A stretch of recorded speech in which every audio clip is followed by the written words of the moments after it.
Hello, everybody. Welcome back. Another episode of Brews Less Traveled, and sadly, the final episode featuring the wonderful city of Omaha, Nebraska. Glad to have Laura back for another episode. How's it going, Laura? Hello and hello, everybody. Welcome back. Yes, I'm really excited to be here. I just had my birthday on Monday, so I'm like celebrating my birthday week.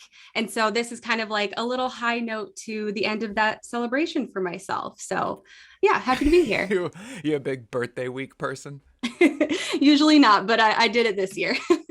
Well, you sound like you have had a wonderful week. I myself have had an adventurous week. I have discovered that there is some kind of large animal living in the ceiling above my office here, and I haven't figured out what it is. Raccoon or cat, I think.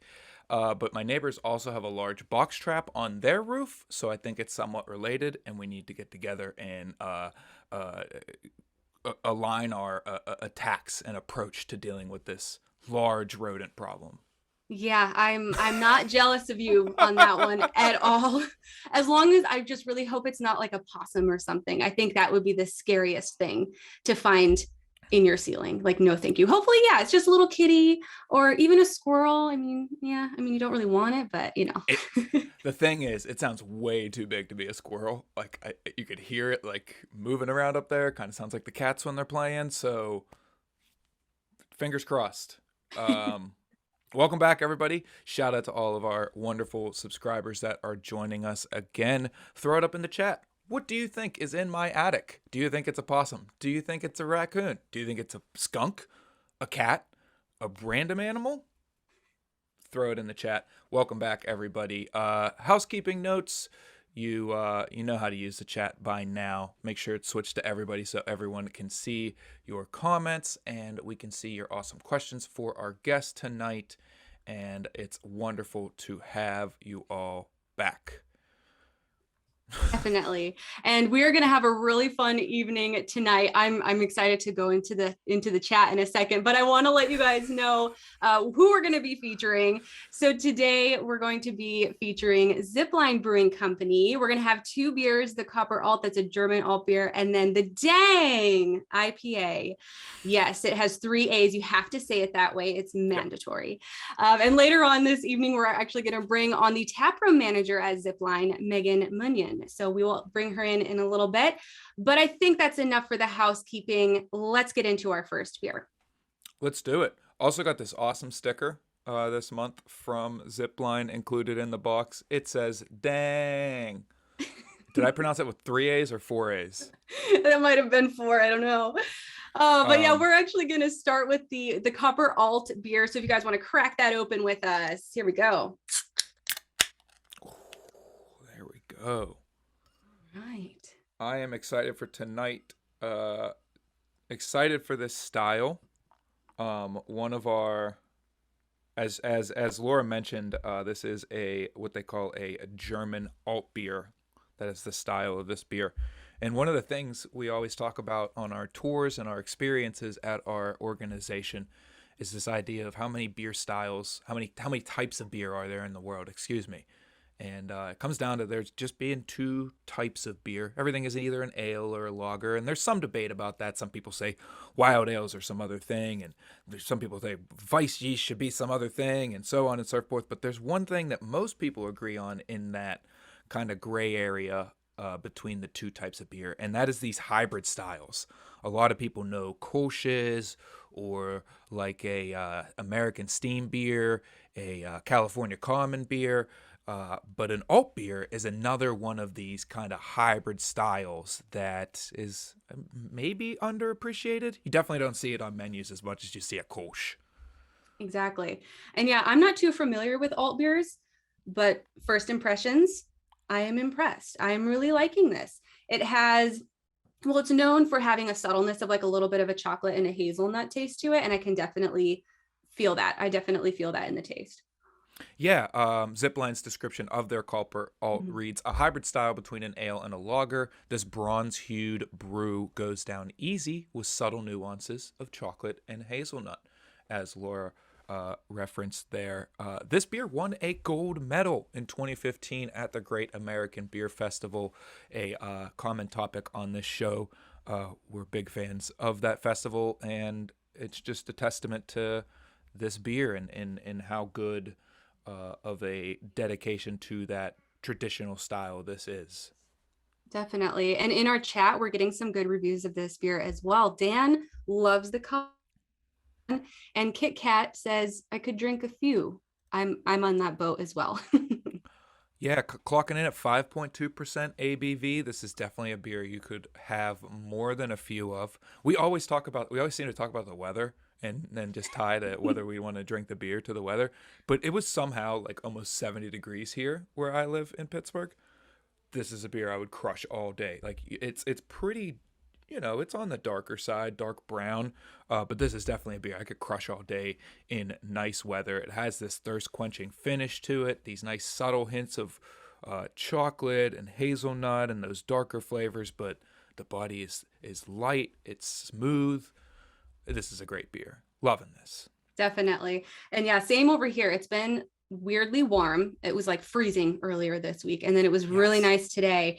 And so me and my fiance, we took out our Harley and we went for a motorcycle ride before we came back to do this event. And the whole time I was on the motorcycle, I was like, I'm waiting for that alt beer. I know it's going to be nice and refreshing, the perfect thing for after a bike ride. So you two seems to be a common theme, that you and your husband go out, take a bike ride right before. Is that how you clear your head for the show? Is that your prep for the show? Is that your process? Well, anytime we have time to go on the bike, we're on the bike. Anytime it's nice weather, anytime we're both off work, it's like, yep, we're going to be on the motorcycle driving around. And it was so windy. I felt like we were leaning the whole time we were driving today because the wind was so forceful. And this is Southern Indiana. There's a lot of flat land. And so it was just like wind knocking us all over. Oh, it was hilarious, but super fun time. And yeah. I think it's probably just about time to bring on our guest. What do you think, Brian? That sounds like a wonderful idea. All right, everybody. So please join us in welcoming the taproom manager at Zipline Brewing, Meghan Munyon. How you doing today, Meghan? Good. How are you? Hi, Meghan. Hi. Hey, so excited to have you. And you're repping your shirt for those of you who are here. Yeah. Dang.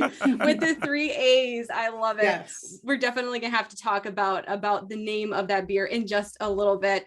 But before we jump into that, first of all, let's start with the name of your brewery. Where does the name Zipline come from? So the name was hotly debated, obviously. I mean, it's the name, right? I mean, that's so important.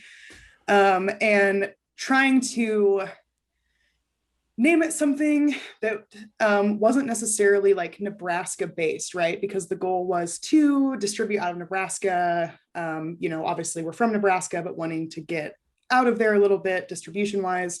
One of the owners, James, his son, decided to take a little ride on an unfinished zip line that James built in their backyard. No matter what his old man told him, he decided to do that. He fell off of the zip line and broke his collarbone. Hence, beer is our adventure. The zip line, when we started, it was definitely kind of this unknown.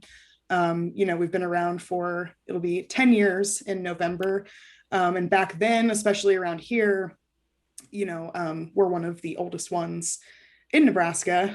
So it was like this, are you crazy? Like you're going to start a brewery? And so it's been an adventure, and here we are almost 10 years later. Also, one thing I love, someone actually told me this when they were training me when I started. We were rolling out the welcome mat, the Zipline Brewing mat that you walk in on, the Zipline in the logo comes down between, it is the eye of the Zipline. And if you turn it, LNE, Lincoln, Nebraska. Oh. But Yeah. well, isn't that clever? Oh my Oh, that's so goodness. cool. Yes. High IQ move by the Yes. folks at Zipline. Thank That's you. awesome. Thank you. So I'm excited to have you on because we talk to a lot of founders and brewers and behind the house folks. So I'm so happy to have a front of the house person on, because I got the chance to visit the Omaha tap room when I was in Omaha last month. Had a great vibe. It had a bookshelf with some like really good book titles on it. It had pinball machines. It had this huge ceiling which gave this like epic feeling to the tap room. Can you talk about the efforts at Zipline that go into creating these spaces that are going to be so tied to the experience that people have with visiting you? For sure. So the downtown Zipline location is kind of meant to be kind of a fast service vibe, because there are so many concert venues, movie theaters, restaurant, things around there. You want to be able to kind of get in and get out before you spend the rest of your night watching a show. There's actually a music venue like right next door to that called the Slowdown.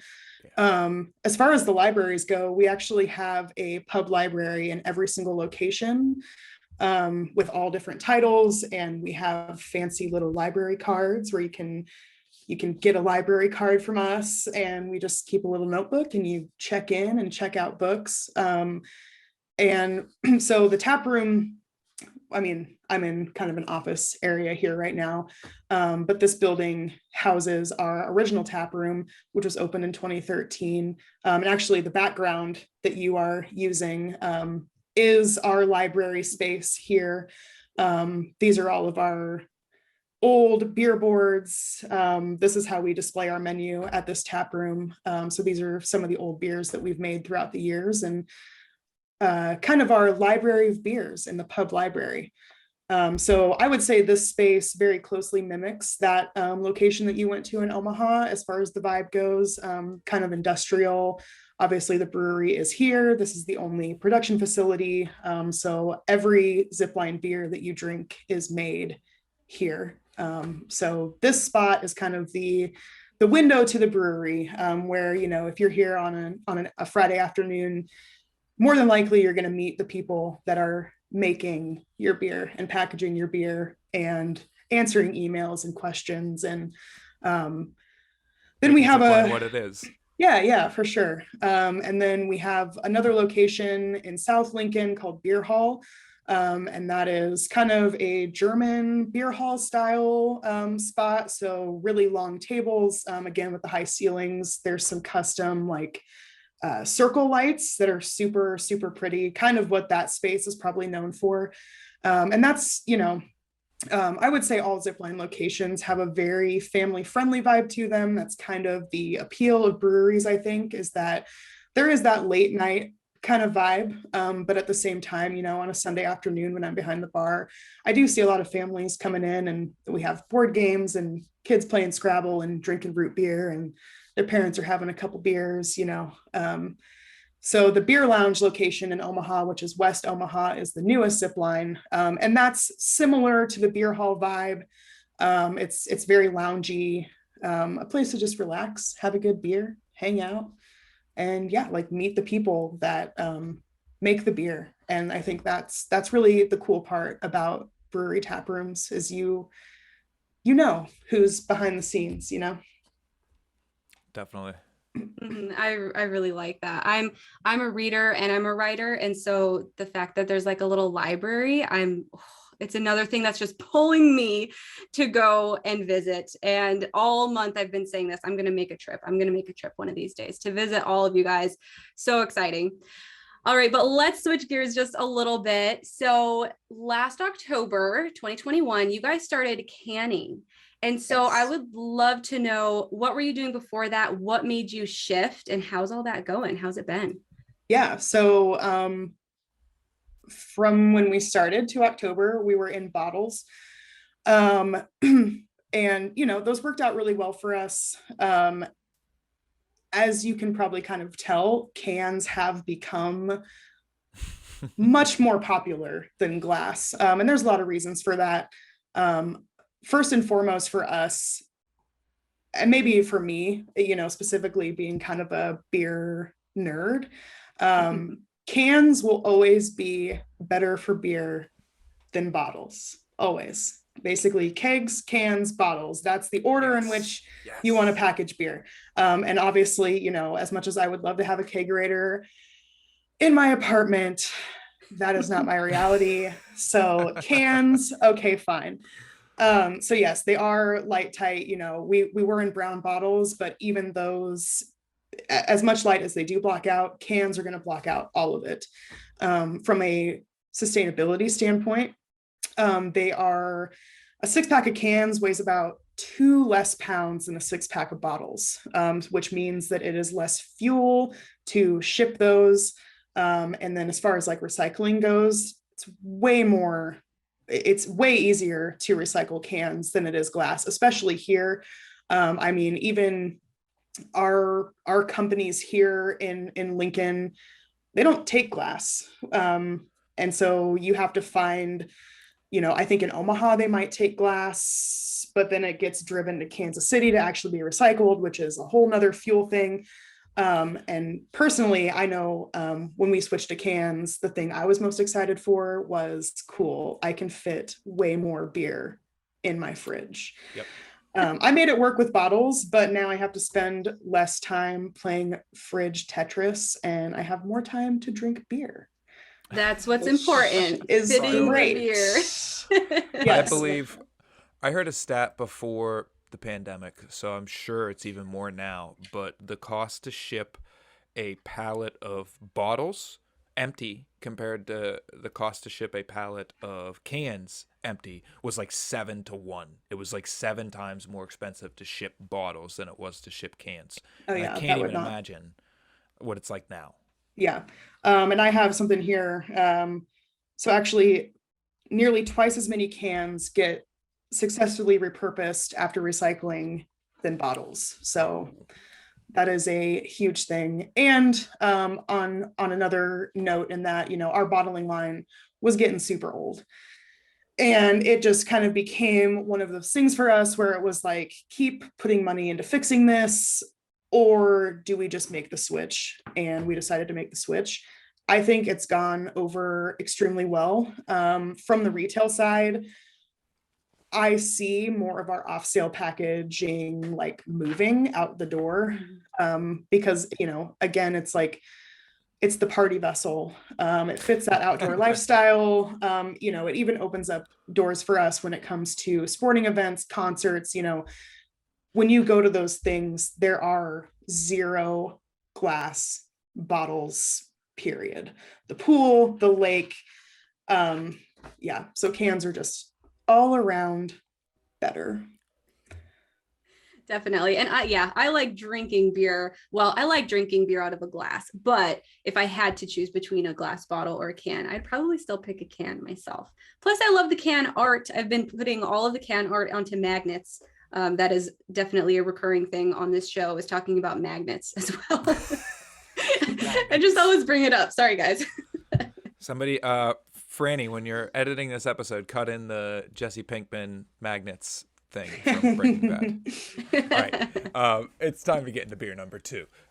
We have the aforementioned Daaang. Meghan, could you tell us more about this beer? Yes, so Daaang is a double IPA. It was the first beer that Zipline made that used a cryo hop. We did not use it for bittering. It's just for dry hopping, so all aroma. The top selling beers 1 through 3, number 1 is Copper Alt. Number 2 is our Green Label IPA, which is fantastic. Number 3 is Daaang. We saw a lot of Daaang. Super, super good beer. It smells amazing. As soon as I cracked it open, it was just like wafting in and then pouring it. Oh, I'm so excited to drink this beer. Yeah, and we can't avoid the name. Daaang. How did that name come about? Tell us. It's dank and tangy, so dang, you just combine the two. I like to imagine, like, I kind of make up my own, like, oh, that's how this came to be. So I don't know, I just imagine like they did a test batch of it and they tried it and their first thought was Daaang. They're like, well, that's the name right there.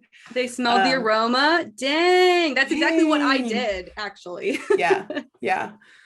It's very, very good.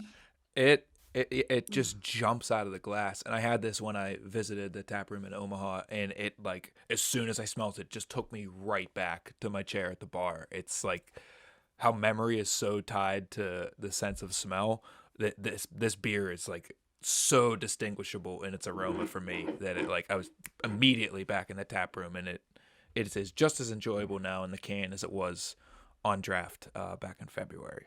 Yes. Very much enjoying this. And we've actually got a few people making some comments in the chat. So we've got nice aroma, quite dank and tangy. Pat says, haven't been an IPA fan, but this one has more hop flavor than bitterness, which I agree to that. I really like the flavor here. And Roger has an important question. Do you happen to know what cryo hop was used? I am not 100% sure. I know that this has Mosaic and Citra hops in it, which for me, Mosaic is hands down my favorite hop. We make a Mosaic IPA that's just straight up Mosaic. It comes out once every year.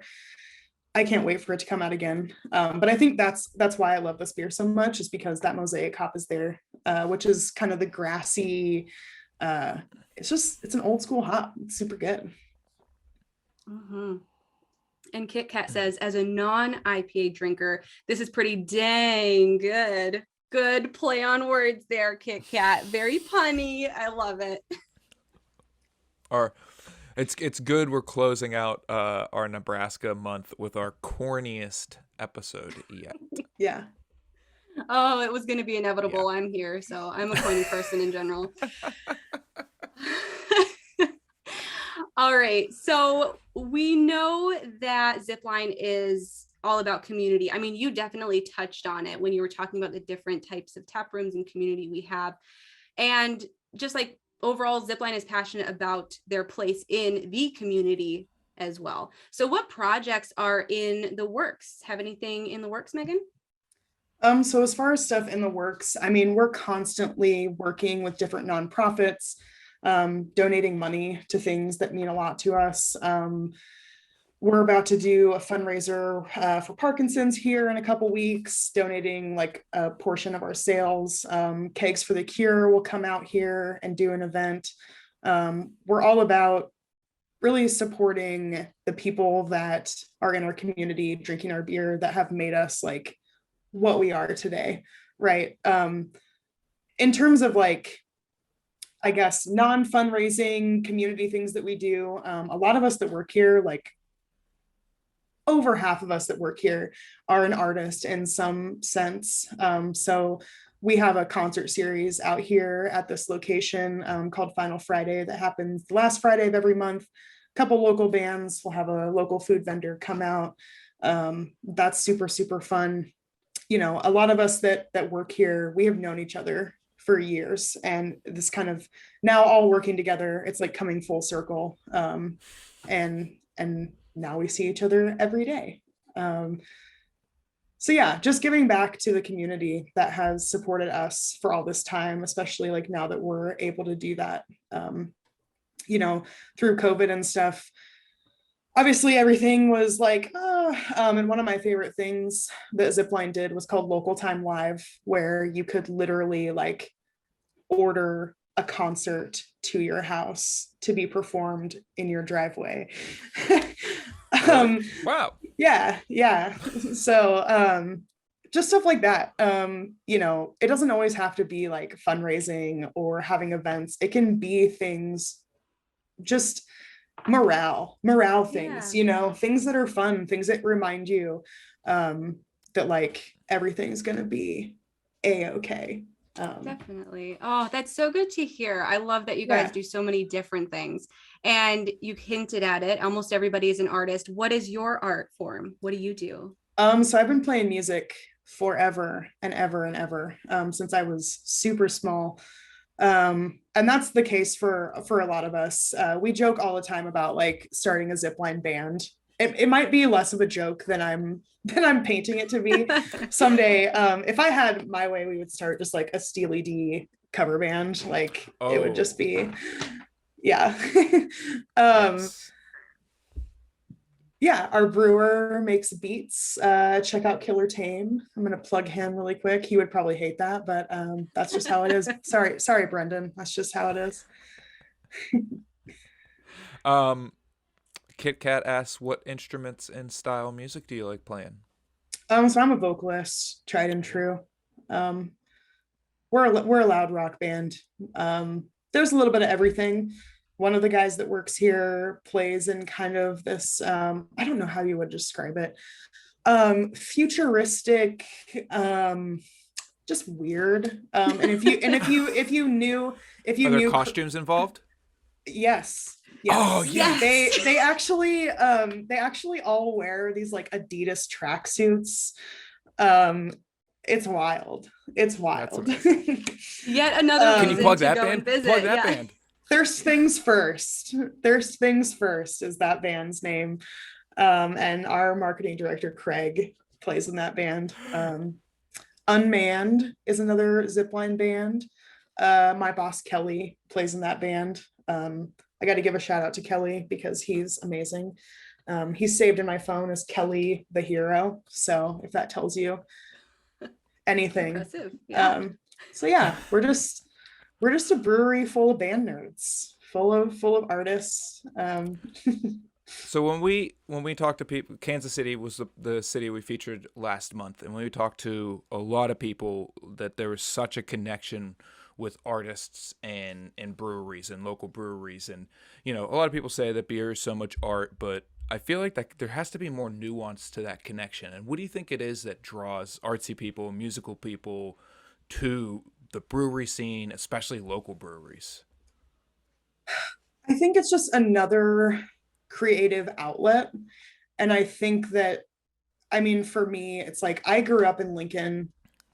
Zipline was without a doubt the first craft beer that I ever had growing up here. Everybody has Copper Alt in their fridge, and so like for me being a beer person here, doing I've been working in the service industry for like 10 years now, kitchens, bars, been pouring Zipline for years at all of those places. And so like something just draws the creative person to this. There's so much room for collaboration, and like creative ideas are bounced back and forth. And to be honest, I think it's kind of a place for like the weirdos, right?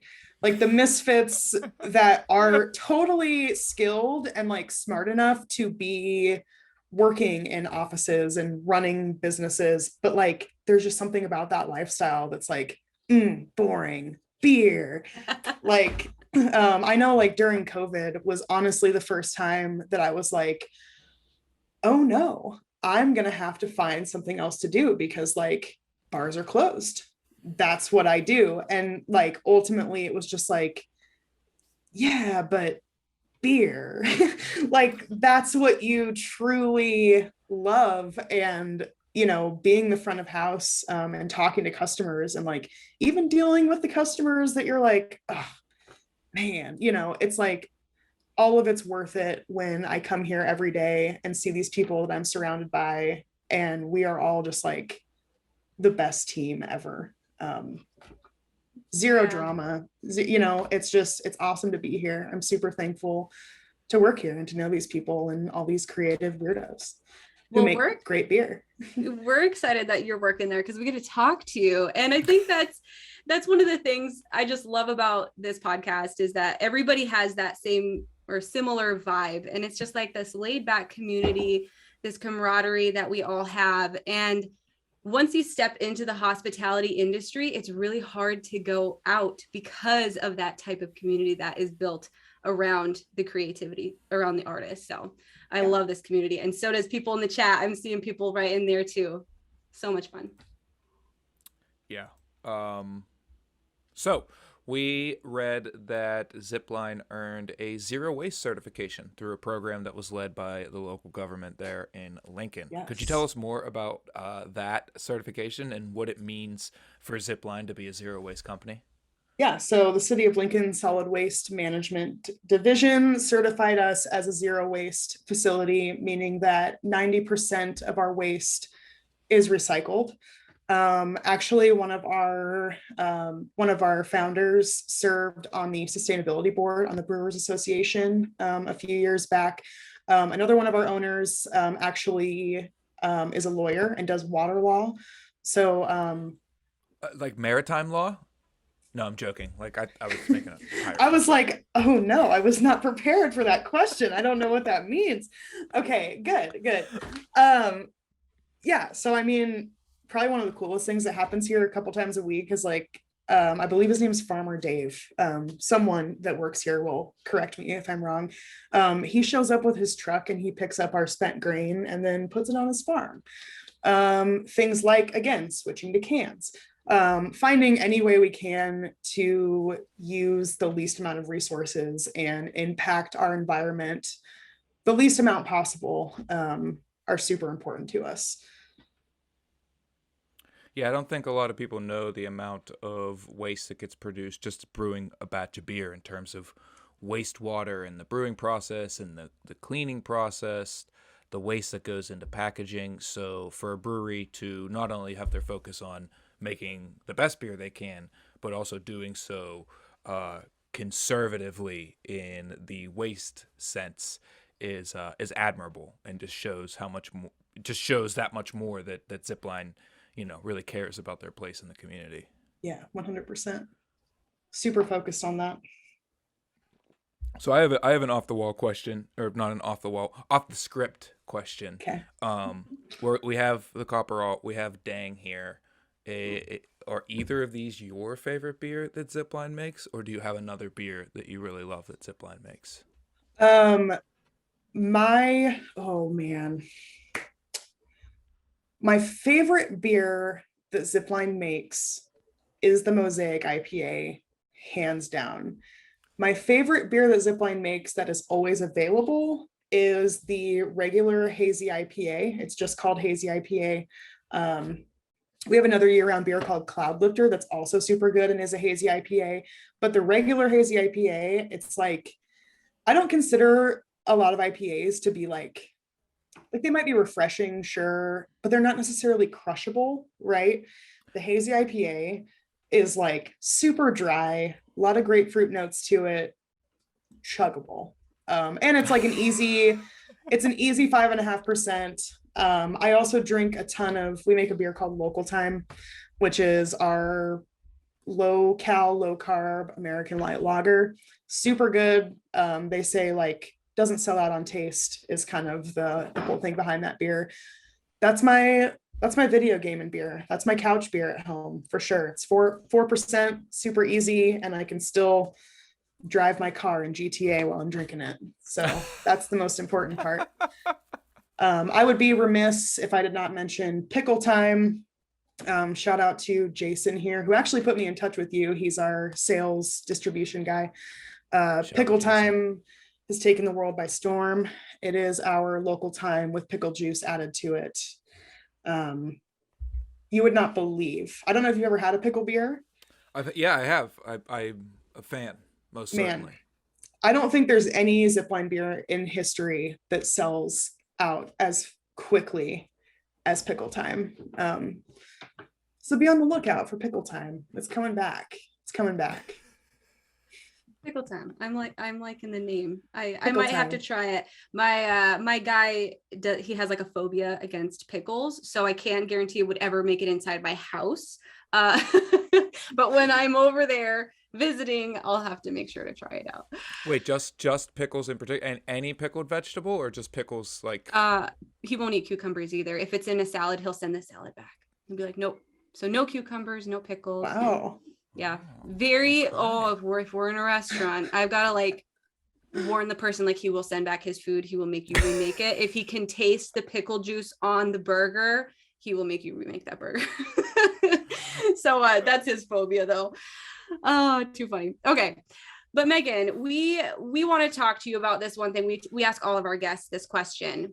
What is something that you wished Nebraska was more well known for? So I thought about this a lot. The first thing that comes to mind is that Kool-Aid was invented in Nebraska. No way. There is a Kool-Aid museum in Hastings, Nebraska that you can go visit if you would like to. Um, I'm so disappointed I didn't know about that when I was in Nebraska. yeah, I've actually never been there. I've had plenty of Kool-Aid. But I guess the next time the Kool-Aid man like busts into your living room while you're watching TV, drinking a Zipline beer, you can think about Nebraska. Nebraska.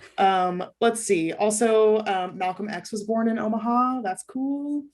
And my boss told me yesterday that apparently Post-it notes were invented in Nebraska. So the next time that you accomplish everything on your to-do list, you can think about us. There you go. Oh my goodness. Yes. I've got Post-its next to me too. Yep. Yeah. Too funny. Oh, I did not know that. And Post-its, yeah, those are universal. So shout out to Nebraska. But we had a very important question that's pop up in the chat. Has there been a Kool-Aid beer since Kool-Aid was invented there? There has not, but never say never. Never say never. I'll bring it to the table. I'll bring it to the Monday meeting and say, hey, nothing else matters. Kool-Aid beer. Synergy, cross-brand promotion. Yeah, Use all we're those actually corporate words. We're about to get like a pilot system where we can start doing like super fun, like one-off, smaller than small batch beers. It's kind of I'm not sure on the timeline, but hopefully like maybe we could do a Kool-Aid beer. Yeah, I'm all for it. Let us know when that comes out. And also let us know, you said the pickle time beer, is that a certain time of year? We've had that pop up in the chat just now too. So we've done it, I want to say 2 or 3 times now. It's not quite on a schedule yet. Okay. There has been a ton of like R&D on that. We actually recently dedicated like a whole bunch of kegs specifically to pickle time. The first couple rounds, we were putting them in recyclable kegs because the pickle juice actually like stains and like will stick around. So like the line that Pickle Time is on is permanently a pickle beer line. And so we didn't want to like ruin kegs. So Pickle Time is so popular that we have dedicated a giant stack of kegs. We actually like made a little stencil and like spray painted like Pickle Time on the kegs. So there's a lot of push for it to be year round. I can't say for sure. Again, Jason, if he had it his way, I'm pretty sure we would just be a Pickle Time brewery. I don't see that happening, but maybe Pickle Time all year round. Eventually, we'll see. A spin-off of Zipline. It's Pickle Time Brewery. It's Pickle Time. I believe it's supposed to be coming back sometime in April. Is the soonest that I know. Oh, that's. But right, it seriously, folks. It lasts like less than a week. It is absolute insanity. I know of a certain company that does holiday beer boxes that might want to feature a pickle beer next year that we should try to arrange something for. That would be very cool. I am disappointed. I'm pretty sure I saw it on the tap list when I was in Omaha, and now I'm very disappointed that I didn't try it. I think I just drank alt beer and IPAs whenever I was there. So yeah. Ugh. Dang.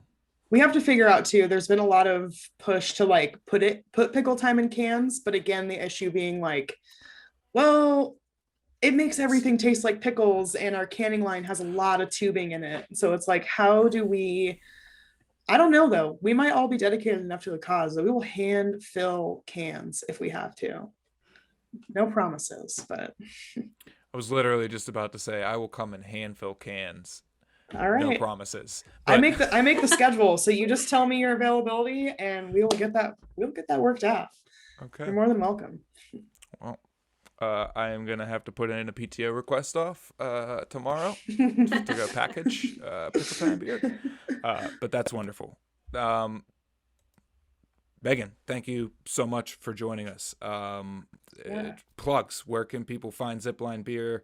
What else do you want to plug? Do you have any other esoteric Omaha only bands that you want to plug? I think I covered all the bands. look out for variety packs. We've been working really hard on those. We have some IPA mix 12 packs. We have kind of our brewery go-to mix packs featuring like, you know, the classic copper alt, Kolsch, oatmeal porter, which is a very, very good porter that we have year round. As far as where you can find our beer, we are in Nebraska, everywhere. We're in Kansas, Eastern South Dakota, Iowa, Nashville, most recently Northwest Arkansas, and wow. KC. Part of our kind of philosophy is that we want to be able to take a day trip to have a beer with our customers. So not getting too far out of our home. You know, one of our owners says you got to pound the steak deep so the tent will stay put. That's kind of our philosophy on distribution. So yeah, got to make the trip to somewhere in the Midwest or Nashville or Arkansas. Wow. That's a pretty nice distribution footprint, though. Yeah. Yeah. Awesome. Well, thank you so much, Meghan, for joining us. This is our last episode for Omaha. So, Laura, closing thoughts on the Big O tonight. Closing thoughts. Ooh, yeah, you said you're putting your PTO in. I'm putting my PTO in. I got to book a trip to Omaha too. No, I've had so much fun co-hosting and experiencing these beers and these breweries with all of you guys in the live stream. And I just feel so blessed to be a part of it. And so I'm really excited to see what's coming up next. We're not going to tell you, but I know it's exciting. So yeah, just thanks so much for having me co-host, Brian. This has been great. I am looking at my box for next month. I just got it. I could reach a little further over there and show everybody what it's going to be for next month. But we're not going to do that. We're not going to do that. Thanks to Laura. Everybody say thanks to Laura. Laura not only co-hosts this month, but she works with all of our breweries to get beers selected and does so much work behind the scenes to get this podcast up and running and keep me in order and do so many things to make this podcast happen. So thank you, Laura, from the bottom of my heart. Definitely. Yeah. Well, thanks again for co-hosting this month, and thanks again to Meghan for joining us tonight on this episode. Cheers, everybody. As this is our final stream for March, I just wanted to say thanks to all our participating Omaha breweries. Shout out to Thunderhead, Infusion, Brickway, and Zipline. Thanks for supplying great beer for all our subscribers to enjoy this month. Thanks to our guests this month, Chad from CBT Group, Mitchell from Brickway, Brian from Thunderhead, Bill from Infusion, and Meghan from Zipline. We'll be back next week with a new co-host, a new featured city, a new featured brewery, some new great beers, and a new great guest. So join us next Wednesday at the same time. Cheers, everybody. Cheers.